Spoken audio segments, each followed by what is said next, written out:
طب امشي انا يا مصر، امشي انا. في ايه شيكو؟ ايه يا عم جاي تقعد مع المرايه يعني ولا انا مش فاهم؟ ما انا معاك اهو يا حبيب الحب. مفيش كده، الف مبروك لصاحبك وحبيبك. ايوه طبعا، الف مبروك يا شيكو، ده انا فرحان بيك قوي. طب بما انك فرحان كده مفيش حته كده من خبراتك؟ يا جدع حته واحده، ده انا هديك كل خبراتي. طب قول كده في السريع. بس انت قول لي بس في الاول، العروسه يعني ظروفها ايه يعني؟ ايه ظروفها ايه دي يا مصر؟ يعني متجوزه ومطلقه؟ ما تقول يا يا مصر. حبيبي ما اقصدش، انا اقصد يعني طويله قصيره تخينه ايه رفيعة. يا مصر تخينه رفيعه يا عم؟ عيب يا عم الكلام ده يا يا عم. جدع ما اقصدش، انا اقصد يعني شخصيتها يعني عاطفيه رومانسيه حلزونيه لولبيه. لا لا يا مصر لا شهور شويه يا مصر، مش كده يا جدع مش كده. يا جدع انا ما اقصدش، انا اقصد يعني ايه يعني؟ بص هو ده لو هيفيدك في الموضوع انا اقول لك. هيفيدني طبعا، قول. البت دي في الرومانسيه هذا يا أيوة، مصر. أيوة. يعني مش قوي بصراحه. مش مهم. لكن بقى في الطيبه أيوة. البت دي ما عندهاش بربع جنيه طيبه برضو اه والله. مش مهم. لكن بقى في الحنيه ايوه بقى دي بقى المهمه بقى. مفيش خالص يا بقى. جحده. امال عندها ايه؟ بصراحه كده انا بحبها يا مصر. طب وهي يعني بتحبك؟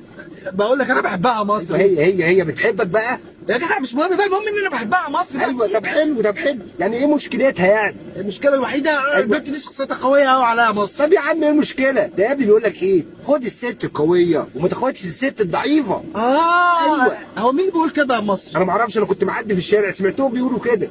بص على العموم البت دي شخصيتها قويه قوي يا مصر. ايوه يا ابني، ما انت دلوقتي لو انت متجوز ست ضعيفه وحبيت تديها علقه، ايه اللي هيحصل؟ يا نهار ابيض، ده انا هديها حته نص باللي كنت باخدهم زمان دول يا ده مصري، هنيمها في الارض. يا غشيم، ما هتروح دلوقتي تجيب ايه؟ اهلها واصحابها وقرايبها وجيرانها وجيران الجيران، ويجوا بقى يمسكوك في الشارع يسحلوك طب كده. خلاص يا مصر ويرنوك حته خلاص يا مصر. والمشكله ان فضحتك يا هتبقى جدع خلاص بقى. فضحتك هتبقى بجلاجل. خلاص بلاها ام الضعيفه دي مش عايزينها. ده اللي ما يشتري يتفرج عليه. يا دي النيله ما خلاص يا مصر. اه والله. انما بقى لو انت بقى متجوز ست قويه قويه كده، أيوة. ايه اللي هيحصل؟ هديها حته علقه وتستحمل. غشيم برضه هترنك نفس العلقه. برضه ايوه هتديك حته علقه، بس فين بقى؟ في البيت.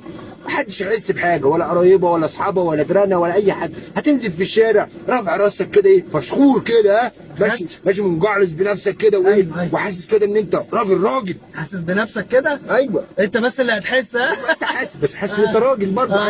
هو ايه اللي تحت عينك ده يا مصر؟ ايه اللي تحت عينك؟ لا ده انا زعلت وانا بغسل السجاده كمان. أيوة. انت اللي بتغسل السجاده يا مصري. ايوه بصراحه يا مصري يعني خساره الكلام اللي احنا بنقول عليك في الهوا، احنا كنا بنتحكى برجولتك. يا عم ده كلام. بقول لك ايه يا مصر؟ ايه يا حبيبي؟ انت راجل حمار يا مصر. بس راجل. يا نهار اسود عليا. انا ماشي يا مصر. ده لو طب اللي هيروحني.